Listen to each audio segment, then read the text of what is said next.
আশুলিয়ায় লঙ্কা বাংলা ফাউন্ডেশনের শীতবস্ত্র বিতরণ। বিস্তারিত তথ্যচিত্রে মোহাম্মদ আসিফুজ্জামান আসিফ। আশুলিয়ায় শীতার্ত ও সুবিধাবঞ্চিত মানুষের মাঝে শীতবস্ত্র বিতরণ করেছে লঙ্কা বাংলা ফাউন্ডেশন। বুধবার দুপুরে উনাইল দারুল উলুম ইসলামিয়া আলিম মাদ্রাসা মাঠে এ কর্মসূচি অনুষ্ঠিত হয়। কর্মসূচিতে গ্রামীণ শীতপ্রবণ জনগোষ্ঠীর মাঝে কম্বল বিতরণ করা হয়। অনুষ্ঠানের প্রধান অতিথি হিসেবে উপস্থিত ছিলেন ধামরাই থানার ওসি মোহাম্মদ নাজমুল হুদা খান। তিনি লঙ্কা বাংলা ফাউন্ডেশনের মানবিক কার্যক্রমের প্রশংসা করেন। অনুষ্ঠানে আরও উপস্থিত ছিলেন মাদ্রাসার অধ্যক্ষ মাওলানা মোহাম্মদ আব্দুল কাদের, শিক্ষক প্রতিনিধি মাওলানা মোহাম্মদ নুরুল ইসলাম সহ লঙ্কা বাংলা ফাইন্যান্স পিএলসি সাভার শাখার কর্মকর্তারা।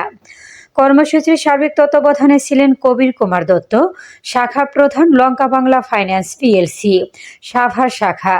শীতবস্ত্র পেয়ে উপকারভোগীরা সন্তোষ ও কৃতজ্ঞতা প্রকাশ করেন।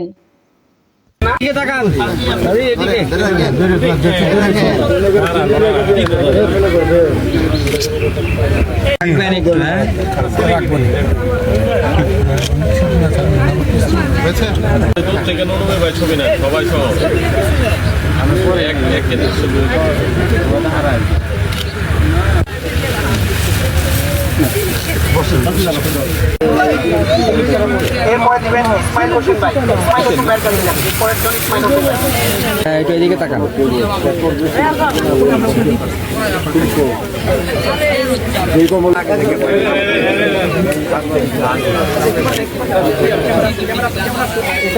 দেখি পাইছেন কিনা একটু দেখি কে পাইছেন, একটু হাত উঁচু করুন, একটু কম্বলটা একটু উঁচু করুন প্লিজ, সবাই একটু উঁচু করুন প্লিজ। আপনারা আমাদের সাথে অব্যাহত থাকবে, লঙ্কা বাংলা ফাউন্ডেশন আপনাদের পাশে আছেন। আমরা সকলে আপনাদেরকে প্রত্যেক বছর এইগুলো মানে হাত উঁচিয়ে ধরুন, যে যারা যারা পেয়েছেন উঁচা করেন,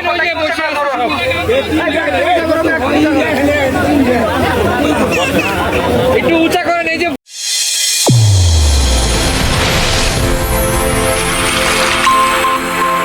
চ্যানেল A1 হৃদয়ের স্পন্দন।